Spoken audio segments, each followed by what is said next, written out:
Hello everyone, welcome back to the channel.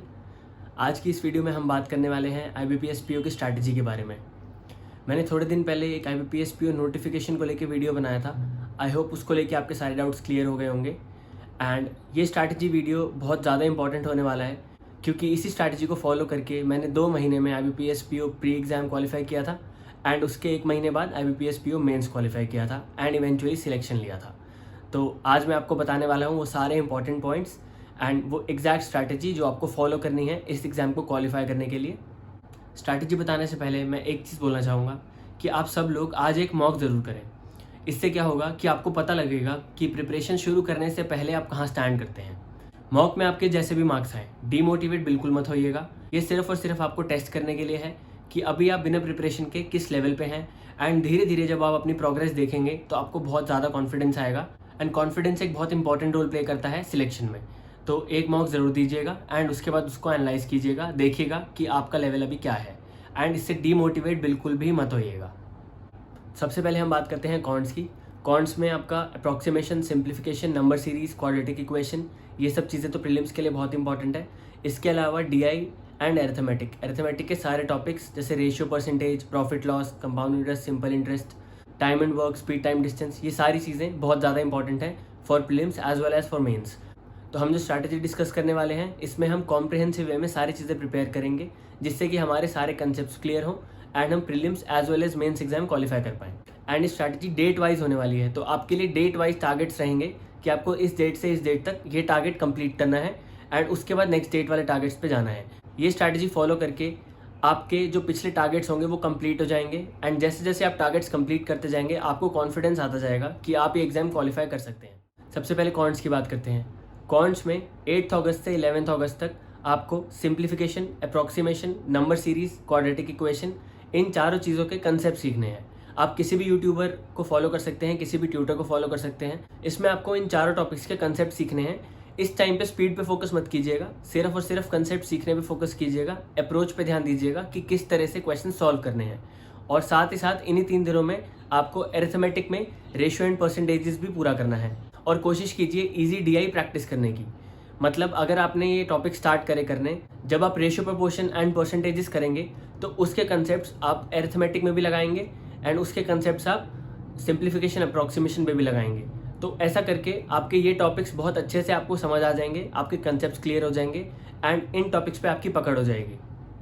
आप जब DI solve करेंगे तो कोशिश कीजिएगा उसमें आप रेशियो के कंसेप्ट्स यूज़ कर पाएँ एंड कोशिश कीजिएगा कि आप अप्रोच अच्छे से सीख लें, क्योंकि ये अप्रोच आपको सारे DIs में काम आएगी एंड आपको सारे टाइप की DIs ट्राई करनी है, जैसे कि bar graph, pie chart, tabular, line graph. तो आपको सारी DI कॉम्प्रिहेंड करनी आनी चाहिए ताकि आप वो डेटा एनालाइज कर पाएँ एंड उसके बाद उसके क्वेश्चन सॉल्व कर पाएँ। इसके बाद 12 से 15 अगस्त में हमें averages, profit loss, time and work and DI practice करनी है। ये जो 3-4 अरिथमेटिक के टॉपिक्स हैं ये काफ़ी ईजी इन नेचर होते हैं एंड एग्जाम में भी अगर प्रीलिम्स एग्जाम है तो काफ़ी ईजी आएंगे एंड अगर मेंस एग्जाम है तो उसमें भी अगर आपके कंसेप्ट्स क्लियर हैं तो आप सारे क्वेश्चंस इजीली सॉल्व कर पाएंगे। इन्हीं पे बेस्ड DI भी आती है इन मेंस एग्जामिनेशन। तो आपकी इतनी अच्छी कंसेप्चुअल क्लैरिटी होनी चाहिए कि आप मेंस एग्जाम में भी इस पे बेस्ड DI आराम से सॉल्व कर पाएँ। ये आपका टारगेट रहेगा 12 से 15 अगस्त का। और इसके साथ approximation, simplification, number series and quadratic equation, जिसके आपने कंसेप्ट्स ऑलरेडी सीख लिए हैं उसको आपको प्रैक्टिस करना है। अब वो प्रैक्टिस कैसे करना है उसका मैं आपको एक तरीका बताता हूँ। आपको क्या करना है, स्टॉप वॉच स्टार्ट करनी है 15 मिनट्स की। अप्रॉक्सीमेशन के क्वेश्चंस उठाने हैं एंड 15 मिनट्स में कोशिश करनी है कि आप 15 क्वेश्चन सॉल्व कर पाएँ। सिमिलरली इसके बाद 15 मिनट आपको सिंप्लीफिकेशन को देना है, 15 मिनट नंबर सीरीज को and 15 he minute quadratic equation को। ये सारी चीज़ें आप देखेंगे कि आप 15 मिनट में 15-16 क्वेश्चन सॉल्व कर पाएंगे इनिशियली, जब आपका डे 1 रहेगा जो कि है 12 अगस्त। उसके बाद आपको कोशिश करनी है कि जब आप 15 अगस्त तक पहुँचें तो आपके इन 15 मिनट में 15 क्वेश्चन की जगह 20+ क्वेश्चन सॉल्व हो रहे हो।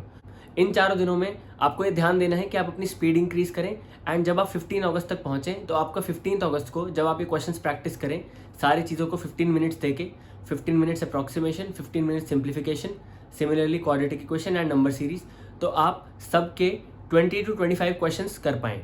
इससे आपको दिख जाएगा कि आपके इन 4 दिनों में ग्रोथ हुई है एंड आपकी स्पीड थोड़ी इंप्रूव हुई है।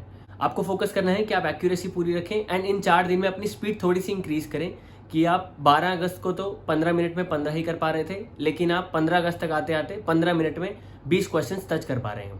एंड कुछ लोग होंगे जो 20 क्वेश्चन टच नहीं कर पा रहे होंगे, वो 17-18 पे रुक जाएंगे। तो आप डीमोटिवेट मत होइएगा, आपके पास इनफ टाइम है। बट आपको स्ट्रैटेजी ऐसी ही रखनी है कि आप डे बाय डे अपनी स्पीड इंक्रीज करते जाएं और आप 15 मिनट के स्टॉप वॉच लगाएं ताकि आप अपनी प्रोग्रेस देख पाएं। अगर आप अपनी प्रोग्रेस देख पाएंगे तो आपको एक कॉन्फिडेंस आएगा कि एग्जाम आने तक आपकी स्पीड उतनी हो जाएगी जितनी रिक्वायर्ड है।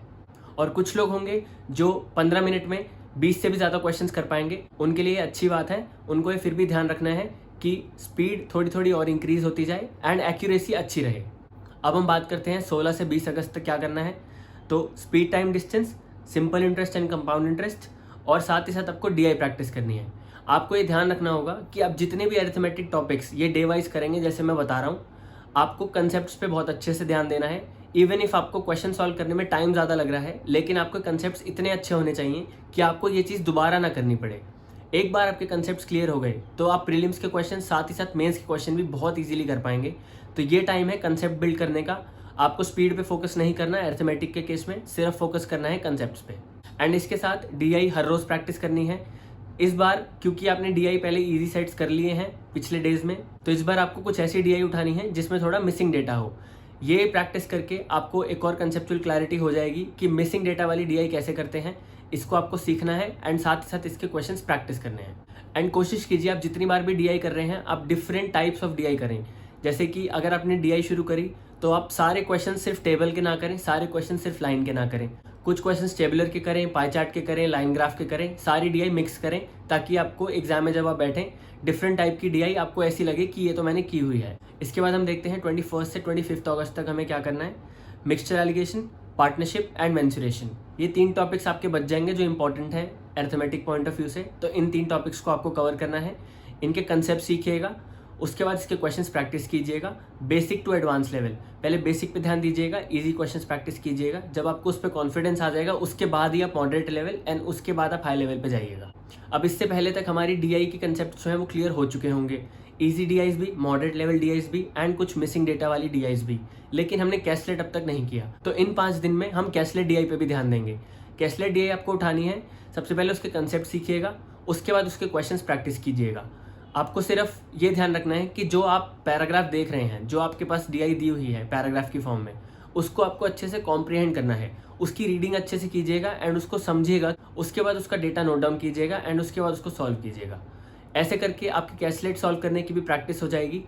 प्री एग्जाम के केस में हो सकता है कि कैसलेट डीआई आप एग्जाम में छोड़ आएँ या फिर आपको इतनी अच्छी से ना आ पाए, लेकिन मेंस एग्जाम में बहुत चांसेस हैं कैसलेट डीआई आने के। तो अगर आपके कंसेप्ट्स अभी से बिल्ड होंगे तो आप मेंस एग्जाम में कैसलेट डीआई बहुत इजीली सॉल्व कर पाएंगे। अब देखते हैं 26 से 31 अगस्त तक कैसे करना है। तो इस टाइम तक approximation, simplification, number series, quadratic equation, इन सारे टॉपिक्स पे, क्योंकि ये इजी टॉपिक्स हैं और आपने इनफ प्रैक्टिस कर ली होगी तो आपकी पकड़ बन गई होगी, आपकी स्पीड भी अच्छी हो गई होगी एंड आपको पूरी अप्रोच पता होगी कि हर क्वेश्चन कैसे सॉल्व करना है। और साथ ही साथ आपने डीआई भी अच्छे से प्रैक्टिस कर ली होगी एंड अरिथमेटिक भी अच्छे से प्रैक्टिस कर ली होगी।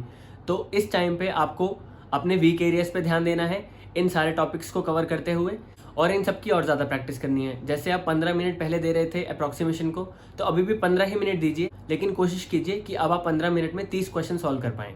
एक चीज़ और ध्यान रखनी है, अप्रॉक्सीमेशन एंड नंबर सीरीज, ये 2 जो टॉपिक्स हैं इनको आपको हर रोज़ प्रैक्टिस करना है। जैसे मैंने पहले बताया कि फर्स्ट वीक में इस पर थोड़ा ज़्यादा एम्फेसिस रहेगा, लेकिन उसके बाद आपको हर रोज़ एटलीस्ट ये 2 चीज़ें तो प्रैक्टिस करनी ही हैं। जो आपकी कैलकुलेशन स्पीड धीरे धीरे इंप्रूव होती जाएगी, एंड तक आते आते आपकी स्पीड बहुत अच्छी हो जाएगी। अब हम देखते हैं 26 अगस्त से 31 अगस्त तक क्या करना है। तो इसमें आपको ज़्यादा ध्यान देना है सिर्फ और सिर्फ प्रैक्टिस पे। आपके कंसेप्ट्स अब तक क्लियर हो चुके होंगे, तो आपको अप्रॉक्सीमेशन के, सिंप्लीफिकेशन के और नंबर सीरीज के, इनके एटलीस्ट 30-40 क्वेश्चंस हर रोज़ करने हैं। साथ ही साथ आपको डीआई प्रैक्टिस करनी है सारे टाइप्स की एंड प्री लेवल, मतलब इजी टू मॉडरेट लेवल की। तो सारे टाइप की डीआईज आपको अच्छे से प्रैक्टिस करनी है।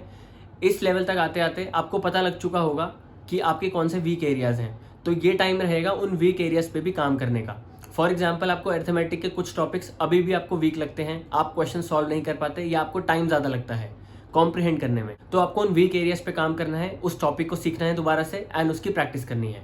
अगस्त खत्म होते होते आपकी प्रिपरेशन इतनी अच्छी होगी कि आपको सारे कंसेप्ट्स क्लियर होंगे एंड आपने इनफ प्रैक्टिस भी कर ली होगी कि आप उसके बाद मॉक्स कर पाएँ। ये जो पूरी स्ट्रैटेजी थी, ये थी सारे बिगिनर्स के लिए जो अभी पहली बार अपना बैंक एग्जाम देने वाले हैं एंड वो चाहते हैं IBPS PO क्वालिफाई करना।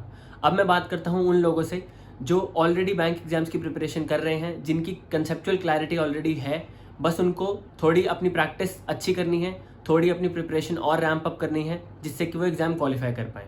तो उनके लिए थोड़ी सी अलग स्ट्रैटेजी रहेगी।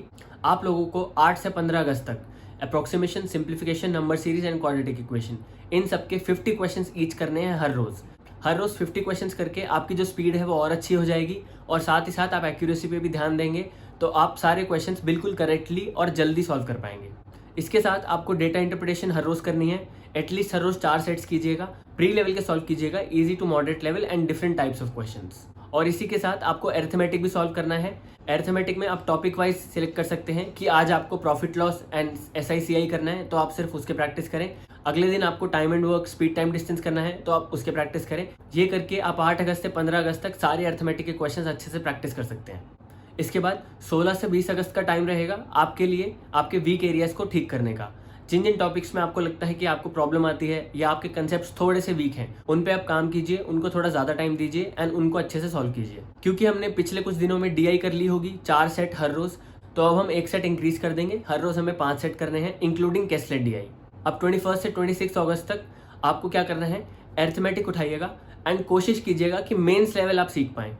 अगर आपने कंसेप्ट्स अच्छे से क्लियर कर लिए हैं ऑलरेडी, तो आपको मेंस लेवल के क्वेश्चंस करने में ज़्यादा प्रॉब्लम नहीं आएगी। बस आपको कोई भी ट्यूटर को फॉलो करना है एंड आपको देखना है कि मेंस लेवल क्वेश्चन सॉल्व करने की अप्रोच क्या होती है। मतलब आपको कंसेप्चुअल क्लैरिटी तो है, लेकिन क्वेश्चन देख के उसको किस तरह से इंटरप्रेट करना है in case of DI and in case of arithmetic, and उसको किस तरह से आगे सॉल्व करना है जिससे कि वो कम टाइम में सॉल्व हो एंड एक्यूरेटली सॉल्व हो। तो उस चीज़ को आपको थोड़ा सीखना पड़ेगा।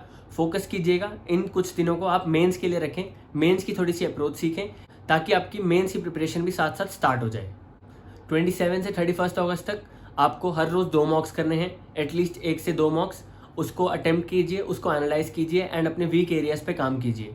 साथ ही साथ आपको DI करनी है सॉल्व मेंस लेवल की, क्योंकि mains level DIs mostly arithmetic based होती हैं। तो इससे पिछले कुछ दिनों में आप अरिथमेटिक पे भी काम कर चुके होंगे, तो अब आप DI भी सॉल्व कर पाएंगे। कोशिश कीजिएगा 2 से 3 सेट आप हर रोज़ कर पाएँ मेंस लेवल DI की, एंड अरिथमेटिक क्वेश्चंस की आपको प्रैक्टिस साथ साथ कंटिन्यू रखनी है, ताकि आपका उससे लिंक ना टूटे, आपके कंसेप्ट्स और ज़्यादा रिफाइन होते जाएं। अब हम बात करते हैं रीजनिंग के बारे में। सबसे पहले उन लोगों के लिए स्ट्रैटेजी जो बिगिनर्स हैं, जो फर्स्ट टाइम बैंक एग्जाम देंगे और जो IBPS PO को टारगेट कर रहे हैं। तो हम सबसे पहले फोकस करेंगे उन एरियाज़ पे जो सबसे ईजी टू स्कोर है। जैसे कि 8 से 15 अगस्त के लिए हम अपना टारगेट रखेंगे inequality, syllogisms, direction sense and blood relation. ये सारे टॉपिक्स काफ़ी ईजी होते हैं सीखने में एंड इनमें मार्क्स स्कोर करना भी काफ़ी ईजी होता है। तो आपको सबसे पहले ये ध्यान रखना है कि आपको इन 4 टॉपिक्स के कंसेप्ट सीखने हैं। 8 से 15 अगस्त में आप 2 से 3 दिन रखिएगा कंसेप्चुअल क्लैरिटी लेने के लिए। किसी भी ट्यूटर को फॉलो कीजिएगा एंड इन सबके कंसेप्ट सीख लीजिएगा डिफरेंट टाइप ऑफ क्वेश्चंस के। जैसे कि सिलॉग्स में डिफरेंट टाइप ऑफ क्वेश्चंस होते हैं, ओनली वाले क्वेश्चंस होते हैं, तो आपको इनको अच्छे से सीखना है एंड इनके कंसेप्ट्स एकदम क्लियर रखने हैं। इसके बाद जब आप 2 से 3 दिन में इन 4 टॉपिक्स के कंसेप्ट सीख लेंगे, तब आपको बाकी 5 दिन लगाने हैं इनकी प्रैक्टिस पे। ज़्यादा से ज़्यादा क्वेश्चंस प्रैक्टिस कीजिएगा, inequalities, syllogisms, direction sense, blood relation के। इसमें भी आपको सेम स्ट्रैटेजी फॉलो करनी है जैसे हमने कॉन्ट्स में की थी। जब आप 11 अगस्त से स्टार्ट करेंगे प्रैक्टिस करना, तो 15-15 मिनट दीजिएगा इन 4 टॉपिक्स को। 15 मिनट में कोशिश कीजिएगा 15 से 20 क्वेश्चन सॉल्व करने की डे 1 पे। उसके बाद जब आप 5th डे तक पहुँचेंगे, यानी 15 अगस्त तक पहुँचेंगे, तब आपकी स्पीड ग्रेजुअली इंक्रीज होती हुई आपको दिख रही होगी। स्टॉप वॉच जरूर रखिएगा अपने साथ, तभी आप अपनी प्रोग्रेस देख पाएंगे कि आप 15 मिनट में पहले आप 15 क्वेश्चंस कर पा रहे थे, लेकिन 15 अगस्त आते आते 5 दिन आपकी प्रैक्टिस हो गई, तो आप अभी 19-20 क्वेश्चंस टच कर पा रहे हैं, या फिर उससे ज़्यादा भी कर पा रहे होंगे। तो ये आपको देखना है, आपकी प्रोग्रेस आपको मॉनिटर करनी है, तभी आपको पता लगेगा कि आप कितने टाइम में कितनी प्रोग्रेस कर पा रहे हैं, एंड उसके बाद ही आगे की स्ट्रैटेजी पे काम करेंगे। 8 से 15 अगस्त में ही आपको पजल्स एंड सीटिंग अरेंजमेंट, इनके भी आपको कंसेप्ट सीखने हैं। ये 2 ऐसे टॉपिक्स हैं जो प्रीलिम्स में भी बहुत अच्छी वेटेज कैरी करते हैं एंड मेंस एग्जाम में आपका 90% of the paper puzzles and seating arrangement से ही आएगा। तो आपको कंसेप्चुअल क्लैरिटी होनी बहुत ज़रूरी है। पजल्स एंड सीटिंग अरेंजमेंट के केस में कंसेप्चुअल क्लैरिटी के साथ साथ आपको ये चीज़ देखनी है कि आप अप्रोच क्या रखते हैं। जब आप किसी भी ट्यूटर को फॉलो करेंगे, तो वो आपको अपनी वीडियोज़ में एक अप्रोच बताएंगे कि आपको ये अप्रोच से क्वेश्चन सॉल्व करना है। अगर आपके लिए वो अप्रोच काम कर रही है और आपको समझ आ रहा है, तो आप वो ट्यूटर को कंटिन्यू करें। लेकिन अगर आपको वो अप्रोच समझ नहीं आ रही, तो आप किसी और ट्यूटर पे शिफ्ट करें। आपको अपनी अप्रोच फिक्स करनी होगी इन्हीं 5-6 दिन में, क्योंकि यही वो टाइम है कि आप एक बार अपनी अप्रोच फिक्स कर लेंगे तो आपको उसी को कंटिन्यू रखना होगा, सेम रखना होगा थ्रू आउट योर प्रिपरेशन। आप अपनी अप्रोच बाद में चेंज करेंगे तो आपको बहुत प्रॉब्लम आएगी। इसीलिए थोड़ा टाइम दीजिएगा किसी ऐसे ट्यूटर को ढूंढने में या फॉलो करने में जिसकी अप्रोच आपको समझ आए, जिसका पढ़ाने का तरीका आपको समझ आए, एंड सेम अप्रोच जब आप अप्लाई कर रहे हो क्वेश्चंस करते टाइम तो आपसे वो क्वेश्चन सॉल्व हो रहे हो। तो ये आपको एकदम ध्यान रखना है, अप्रोच को फिक्स करना है एंड उसको चेंज नहीं करना। ये स्टार्टिंग के जो 7-8 दिन हैं इनमें आपको easy type of puzzles and seating arrangement करनी है। डिफरेंट टाइप्स ले लीजिएगा लेकिन लेवल इजी रखिएगा ताकि आपको सीखने में आसानी हो एंड आपको धीरे धीरे करके कॉन्फिडेंस बिल्ड हो। 15 अगस्त तक आप सारे कंसेप्ट सीख चुके होंगे। अब हम बात करते हैं 16 अगस्त से आपको क्या करना है। तो 16 से 25 तक आपको ज़्यादा फोकस देना है पजल्स एंड सीटिंग अरेंजमेंट पे। इसको आपको कैसे करना है वो मैं आपको बताता हूँ। आपने कोई भी पजल उठाई तो आपको ये एम करना है कि आप 16 को जब वो करें तो वो मैक्सिमम 4 से 5 मिनट में सॉल्व हो, या इवन 6 मिनट में हो रही है तो आप उसको नोट जरूर करें कि ये पजल मेरे से 6 मिनट में सॉल्व हुई। सिमिलरली जैसे आपने कोई सीटिंग अरेंजमेंट उठाया एंड वो 1 वेरिएबल का था तो उसमें आपको 5 से 6 मिनट लगे उसको सॉल्व करने में। अब आपको अपनी प्रोग्रेस जो है वो मॉनिटर करनी है। जैसे जैसे आपके दिन बढ़ेंगे, जैसे आपने 17 को दोबारा सॉल्व करा तो आपका वो टाइम जो है वो 10-20 सेकेंड से कम हो गया। ऐसे करते करते आपको अपनी प्रोग्रेस दिखेगी ग्रेजुअली। एंड आप जब 25 अगस्त को एक पजल सॉल्व कर रहे होंगे तो आपको 3 से 4 मिनट लगेंगे वो पजल सॉल्व करने में, अगर वो प्री लेवल की ईजी लेवल की पजल है तो। आपको ये ज़रूर ध्यान रखना है कि आपको डीमोटिवेट नहीं होना अगर आपका टाइम कम नहीं हो रहा तो, आपको टाइम ज़्यादा लग रहा है सॉल्व करने में तो, क्योंकि अभी बहुत टाइम है प्रैक्टिस करने के लिए एंड प्रैक्टिस से धीरे धीरे आपका टाइम कम हो जाएगा। बट आपको कंसेप्ट पे ध्यान देना है, आपको एक्यूरेसी पे ध्यान देना है एंड कोशिश करनी है कि आपका टाइम कम हो। अगर नहीं भी होता तो डीमोटिवेट नहीं होना। तो 16 से 25 अगस्त का टाइम रहेगा पजल्स और सीटिंग अरेंजमेंट के लिए। सबसे ज़्यादा एम्फेसिस इन 2 चीज़ पे ही रहेगा।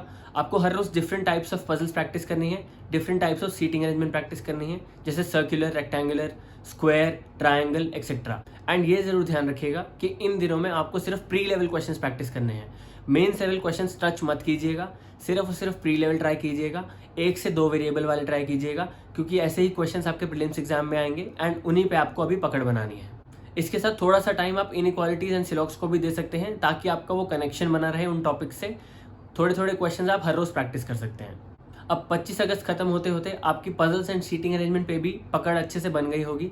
26 से 31 अगस्त तक हम फोकस करेंगे कोडिंग डिकोडिंग पे, अनसर्टेन टाइप पजल्स पे, मिसलेनियस क्वेश्चंस पे और अपने वीक एरियाज पे। कोडिंग डिकोडिंग आप easy to moderate level start करें। चाइनीज़ कोडिंग डिकोडिंग ही आने के चांसेस हैं प्रीलिम्स एग्जाम में। अगर मशीन इनपुट आउटपुट भी आता है तो उसकी भी आप थोड़ी सी प्रैक्टिस करें। मशीन इनपुट आउटपुट सीखें कि कैसे करते हैं एंड प्रीलिम्स लेवल तक ही सॉल्व करें। इसके साथ अनसर्टेन पजल्स आपको सीखनी होंगी। उसके लिए आप किसी ट्यूटर को फॉलो करें, उसकी अप्रोच देखें कि अनसर्टेन पजल्स को कैसे सॉल्व करते हैं जिसमें कि certain number of people given नहीं है या सर्टेन चीज़ें गिवन नहीं है। तो आपको वो अप्रोच सीखनी है कि इस टाइप की पजल को कैसे सॉल्व किया जाता है। इन्हीं दिनों में आपको मिसलेनियस की भी थोड़ी सी प्रैक्टिस करनी है। मिसलेनियस क्वेश्चंस कुछ होते हैं जो कि ज़्यादा टफ नहीं होते, लेकिन आपको एक बार देखना ज़रूर पड़ेगा, थोड़ी सी प्रैक्टिस ज़रूर करनी पड़ेगी ताकि आप एग्जाम में अगर आए तो उसको कर पाएँ। और अब तक आपको पता लग गया होगा कि आपके वीक एरियाज़ कौन से हैं। उन वीक एरियाज़ पे ध्यान दीजिएगा। कोई एक फिक्स टाइप ऑफ पजल है या सीटिंग अरेंजमेंट है जिसमें आपको प्रॉब्लम आती है और वो एग्जाम में आने के बहुत चांसेस हैं, तो आपको उस पर ध्यान देना पड़ेगा। आपको उसकी अप्रोच दोबारा से सीखनी पड़ेगी। अगर आप उस फर्स्ट अप्रोच से अब तक भी सॉल्व नहीं कर पा रहे हैं तो अप्रोच थोड़ी चेंज करके देख लीजिएगा, सिर्फ उस पर्टिकुलर टॉपिक में। बाकी सारी अप्रोच फिक्स रखिएगा, लेकिन जिस टॉपिक की अप्रोच फॉलो करके आप क्वेश्चन सॉल्व नहीं कर पा रहे हैं तो आपको उसको चेंज करने की थोड़ी ज़रूरत है, उस पर काम करने की ज़रूरत है। तो फोकस कीजिएगा अपने वीक एरियाज़ पे ताकि अगस्त खत्म होते होते आपके सारे टॉपिक्स अच्छे से क्लियर हो चुके हों, आपकी कंसेप्चुअल क्लैरिटी हो एंड आप कॉन्फिडेंट हो कि आप मॉक्स अटेम्प्ट कर सकते हैं। अब मैं बात करता हूँ उन कैंडिडेट से जिनकी कंसेप्चुअल क्लैरिटी ऑलरेडी है, जो अब सिर्फ और सिर्फ प्रैक्टिस मोड में हैं और अपनी प्रिपरेशन थोड़ी रैंप अप करना चाहते हैं। 8 से 15 अगस्त तक आपको 1 से 2 मॉक्स डेली करने हैं, जैसा मैंने कॉन्ट्स में भी बताया था। मॉक्स को एनालाइज करना है एंड अपनी जो मिस्टेक्स हैं उनको ठीक करना है। इसके साथ आपको पजल्स के 2 सेट एंड सीटिंग अरेंजमेंट के 2 सेट्स करने हैं प्रीलिम्स लेवल के, एंड 2-2 सेट्स ही मेंस लेवल के करने हैं। मेंस लेवल के मैं इसलिए बोल रहा हूँ कि आपकी अभी से पकड़ होगी, अभी से आप प्रैक्टिस करेंगे मेंस की, तो मेंस एग्जाम आते आते तक आपकी प्रिपरेशन बहुत अच्छी हो गई होगी। एंड क्योंकि आपकी कंसेप्चुअल क्लैरिटी ऑलरेडी है तो आपको कंसेप्ट सीखने की ज़रूरत दोबारा नहीं है, उसको आप अप्लाई करें मेंस लेवल क्वेश्चंस पे भी। इसके साथ आप easy to moderate level coding decoding practice करें और प्रीवियस ईयर के मेंस क्वेश्चंस थोड़े थोड़े प्रैक्टिस करना शुरू करें। 16 से 31 अगस्त तक पूरे 15 दिन का टाइम है। इसमें आपको क्या करना है कि जैसे आप मॉक्स कर रहे थे तो मॉक्स आप कंटिन्यू रखें, लेकिन अलग से जो आप सीटिंग अरेंजमेंट एंड पजल्स कर रहे थे वो 2 की जगह आप 3 से 4 करें एंड मेंस के भी आप 3 सेट करें। मतलब puzzles 3 set mains level and seating arrangement 3 sets mains level. इसको आपको ध्यान रखना है कि डिफरेंट टाइप्स ऑफ क्वेश्चंस करें। अगर आपने कोई सर्कुलर अरेंजमेंट उठाया मेंस लेवल का, तो आप तीनों क्वेश्चन सर्कुलर के ना करें, एक सर्कुलर कर लें, एक रेक्टेंगल कर लें, एक ट्रायंगल कर लें। इससे आपकी तीनों टाइप की क्वेश्चंस की प्रैक्टिस हो जाएगी। Similarly in case of puzzles different questions उठाएं एंड ये दिन रहेंगे आपके पास अपने वीक एरियाज पे काम करने के लिए। अब तक आपको समझ आ गया होगा कि आप अगर प्रीलिम्स क्वेश्चन सारे सॉल्व कर पा रहे हैं लेकिन आपको मेंस में थोड़ी प्रॉब्लम आ रही है, तो आप थोड़ी सी अप्रोच पे और काम करें। अप्रोच सीखें कि मेंस लेवल क्वेश्चंस कैसे करने हैं जिसमें आपको प्रॉब्लम आ रही है उस पर्टिकुलर टॉपिक में, एंड उसको थोड़ी इंप्रूव करें। इसके साथ आपको क्रिटिकल रीजनिंग भी सीखना है। ये एक अच्छी वेटेज कैरी करता है मेंस एग्जाम में, तो आप अभी से इसको सीखना स्टार्ट करेंगे। मेंस एग्जाम आते आते तक आपको क्रिटिकल रीजनिंग अच्छे से समझ आ चुकी होगी एंड आपने इनफ क्वेश्चंस प्रैक्टिस कर लिए होंगे कि आप मेंस एग्जाम में क्रिटिकल रीजनिंग के क्वेश्चंस अटेम्प्ट कर पाएं। अब हम बात करते हैं इंग्लिश लैंग्वेज की। कुछ ऐसे लोग होंगे जिनको इंग्लिश पढ़ने में थोड़ी प्रॉब्लम होती है, या वो पढ़ पाते हैं लेकिन स्लो पढ़ते हैं और उनको समझ नहीं आता कि सेंटेंस का मतलब क्या है।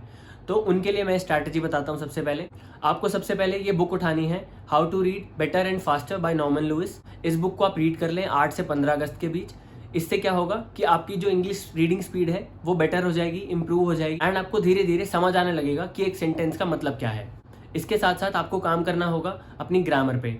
तो आप ग्रामर की कोई भी बुक उठा सकते हैं जिसमें बेसिक लेवल दिया हो। आपको सबसे पहले ग्रामर में बेसिक्स क्लियर करने होंगे और इसके साथ आपको प्रैक्टिस करनी होगी डिफरेंट टाइप ऑफ क्वेश्चंस की, जैसे कि टेंसेस पे बेस्ड क्वेश्चंस या फिर आर्टिकल्स, कंजक्शंस, प्रेपोजिशंस एक्सेट्रा।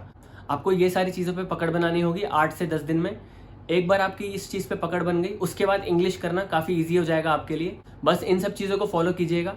कोई भी डिफिकल्ट नॉवल मत उठाइएगा, कोई भी न्यूज़पेपर मत उठाइएगा अनटिल एंड अनलेस आपको सेंटेंस समझ आने लग जाए। 7 से 8 दिन के लिए जब आप ये सारी चीज़ें फॉलो कर लेंगे तो आपकी इंग्लिश पे थोड़ी पकड़ बन गई होगी। मैं ये नहीं बोल रहा कि आपकी इंग्लिश बहुत अच्छी हो जाएगी, लेकिन आपका एटलीस्ट एक बेस तैयार हो जाएगा जिसके बाद हम इंग्लिश और इम्प्रूव कर पाएंगे। इसके बाद 16 से 20 अगस्त में आपको क्या करना है, आपको हर रोज़ 3 आरसी उठानी है, ईजी लेवल की, प्री लेवल की। उनको आपको सॉल्व करना है। कोशिश कीजिएगा कि आपको आरसी अच्छे से समझ आए एंड उसके बाद ही आप उसको सॉल्व कीजिएगा। हर रोज़ आपको 3 सेट करने हैं। इसके साथ आपको कोई भी एडिटोरियल उठाना है या नॉवल उठानी है या कोई भी स्टोरी बुक जो आपको अच्छी लगे, जिसमें थोड़ी इजी इंग्लिश लिखी हो, ताकि आपकी रीडिंग स्पीड इंक्रीज हो एंड आपके जो सेंटेंस समझने की कैपेबिलिटी है वो इम्प्रूव हो। इसके साथ जो प्रीलिम्स में क्वेश्चंस आते हैं जैसे कि cloze test, match the columns, errors, इन सब के आप क्विजेज स्टार्ट कर सकते हैं, सेक्शनल टेस्ट स्टार्ट कर सकते हैं। ये आप अभी से स्टार्ट करेंगे तो आपको एक अप्रोच पता लगेगी कि इनको आपको कैसे सॉल्व करना है। इसके लिए भी आप कोई ट्यूटर फॉलो कर लें 2-3 दिन के लिए। आप इनके कंसेप्ट सीख लें, इनकी अप्रोच सीख लें कि आप क्लोज टेस्ट को कैसे सॉल्व करते हैं, कैसे आपको आंसर करना होता है। Similarly in case of match the columns, in case of errors, उसके बाद आप इनकी ज़्यादा से ज़्यादा प्रैक्टिस करें, सिर्फ और सिर्फ ईजी लेवल। इसके बाद अगले 11 दिन के लिए यानी 21 अगस्त से 31 अगस्त तक आपको 3 सेट की जगह 4 सेट आरसी उठाना है। आरसीज को अच्छे से सॉल्व कीजिएगा, ज़्यादा से ज़्यादा फोकस रखिएगा कि जो आरसी में लिखा है आपको वो पूरा समझ आए। इवन इफ आपसे क्वेश्चन थोड़े गलत हो रहे हो, लेकिन अगर आपको आरसी पूरी समझ आ रही है तो इवेंचुअली आपके क्वेश्चंस भी ठीक होने लग जाएंगे। आपको फोकस करना है अपनी इंग्लिश इंप्रूव करने पे कि आप अगर आरसी रीड करें तो आपको पूरी आरसी अच्छे से समझ आए। इसके साथ आप सेक्शनल टेस्ट उठा लीजिए या क्विजेज उठा लीजिए, सारे टाइप के क्वेश्चंस प्रैक्टिस कीजिए, cloze test, errors, para jumbles, match the columns etcetera, and इसके साथ अपने वीक एरियाज पे काम कीजिए। अब तक आपको पता लग गया होगा कि आपके वीक एरियाज कौन से हैं, उन्हीं पे आपको ज़्यादा फोकस करना है एंड अपनी इंग्लिश ग्रेजुअली इंप्रूव करते जाना है। आप में से कुछ लोग ऐसे भी होंगे जो आरसी रीड करेंगे, पूरी आरसी समझ नहीं आएगी, लेकिन उसके बाद क्वेश्चंस ट्राई करेंगे एंड बाय चांस क्वेश्चन सारे सही भी हो जाएंगे।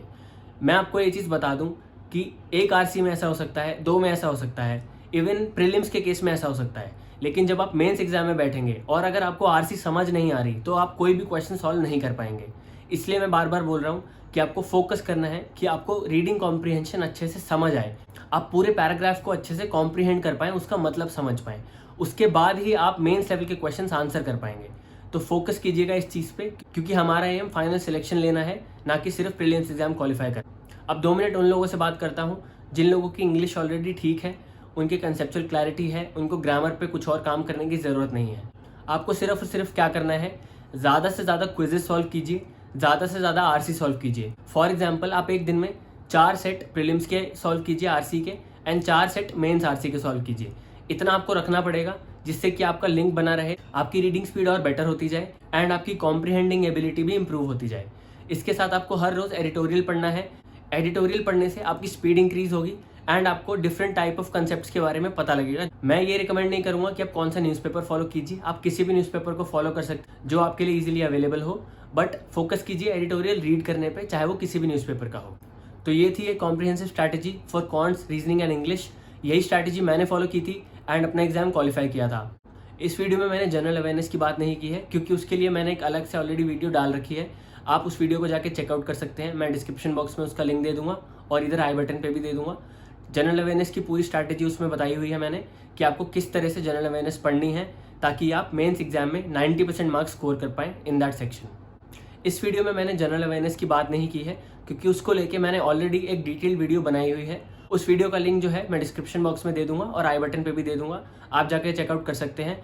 वो स्ट्रैटेजी फॉलो करके आप जनरल अवेयरनेस में 90% तक मार्क्स ला सकते हैं बहुत इजीली। एंड डिस्क्रिप्टिव एग्जाम के लिए मैं एक डिटेल वीडियो अलग से लेके आऊँगा जिसको फॉलो करके आप डिस्क्रिप्टिव एग्जाम में मैक्सिमम मार्क्स स्कोर कर पाएंगे। ये वीडियो बनाने में मुझे थोड़ा टाइम लगा क्योंकि मैं चाहता था कि एक ऐसी स्ट्रैटेजी हो जिसको फॉलो करके आप डेफिनेटली एग्जाम क्वालिफाई कर पाएँ। एंड मैंने वही स्ट्रैटेजी बताई जिसको फॉलो करके मैंने खुद ये एग्जाम क्वालिफाई किया था 2 से 3 महीने में। ये जो स्ट्रैटेजी है ये 31 अगस्त तक की है। इसके बाद मैं 31 अगस्त को ही एक दूसरी वीडियो लेके आऊँगा जिसमें मैं आपको आगे के टारगेट्स बताऊँगा कि आपको आगे अपनी प्रिपरेशन कैसे करनी है। ऐसा करने का रीज़न ये है कि मैं नहीं चाहता था कि मैं आपको एक वेग स्ट्रैटेजी दूँ। वेग स्ट्रैटेजी का मतलब कि मैं आपको बोल दूँ कि आप ये सब ऐसे ऐसे पढ़ लो और इतना इतना पढ़ लो, आपका एग्ज़ाम क्लियर हो जाएगा। वो सिर्फ झूठ होता। मैं चाहता था कि मैं आपको एक टारगेट वाइज स्ट्रैटेजी बताऊं, जैसे मैंने इसमें आपको टारगेट्स बताए। इस स्ट्रैटेजी को आप टारगेट वाइज ही फॉलो कीजिएगा। 31 अगस्त तक जो टारगेट्स मैंने बताए हैं इनको पूरे कीजिएगा क्योंकि ये डूएबल हैं। आप दिन में 6 से 7 घंटे पढ़ के ये टारगेट्स पूरे कर सकते हैं, इससे ज़्यादा आपको देने की ज़रूरत नहीं है। कुछ लोगों के ये टारगेट्स दिन में 4 घंटे में भी पूरे हो सकते हैं, तो आपके लिए वो इनफ है। एंड कुछ लोगों को ये टारगेट्स पूरे करने में 8 घंटे भी लग सकते हैं, तो आपको वो अपने हिसाब से देखना पड़ेगा। कोई टाइम लिमिट नहीं है कि आपको 10 घंटे पढ़ना है या 6 घंटे पढ़ना है। आपका जो दिन का टारगेट पूरा हो जाए दैट मीन्स आपने इनफ कर लिया है उस दिन के लिए। उसके बाद भी अगर आपके पास टाइम बचता है तो आप अपनी प्रिपरेशन और इम्प्रूव कर सकते हैं प्रैक्टिस करके। तो ये स्ट्रैटेजी वीडियो थी 31 अगस्त तक की। 31 अगस्त को मैं एक और वीडियो डालूंगा जिसमें मैं आपको बताऊंगा आगे की स्ट्रैटेजी, आगे के टारगेट्स एंड आगे की प्रिपरेशन, जिससे कि आप फाइनल सिलेक्शन ले पाएंगे। बट कोशिश कीजिएगा इस स्ट्रैटेजी को बिल्कुल अच्छे से फॉलो कीजिएगा ताकि जो आगे की स्ट्रैटेजी है वो भी आपके लिए बेस्ट काम करे एंड इवेंचुअली आपका सिलेक्शन हो। आई होप आपको ये वीडियो अच्छी लगी होगी। इस वीडियो को लाइक करें, जितना हो सके शेयर करें एंड चैनल को सब्सक्राइब ज़रूर करें। नोटिफिकेशंस को भी ऑन कर लें क्योंकि मैं ऐसे ही इंपॉर्टेंट वीडियोस लाता रहूँगा एंड आपकी प्रिपरेशन में आपकी हेल्प करता रहूँगा। Thank you so much.